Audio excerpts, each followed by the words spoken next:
കൊടുക്കാം. എന്നിട്ട് കായ ഇട്ട് കൊടുക്കാം. ഇത് മൂടിനുള്ള ഗരം മസാല ഇട്ട് കൊടുക്കാം. നന്നായിട്ട് ഇളക്കാം.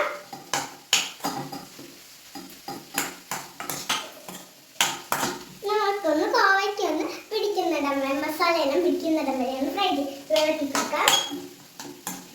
5 മിനിറ്റ് കോവയ്ക്ക വെയിറ്റ് ചെയ്ത് കഴിഞ്ഞു. നമുക്ക് ഓയിൽ പാത്രം വെച്ചിട്ട് സ്റ്റവ് ഓൺ ആക്കിയിട്ട് നമുക്കൊന്ന് വറുത്ത് കൊടുക്കാം.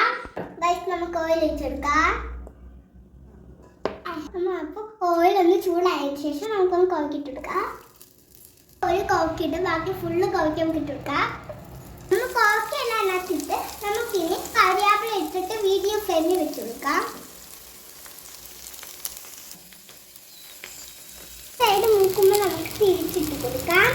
ഹലോ ഗൈസ്, നമ്മുടെ കോവയ്ക്ക ഫ്രൈ റെഡി ആയിട്ടുണ്ട്. നമുക്ക് ഒന്ന് ടേസ്റ്റ് ചെയ്ത് നോക്കാം.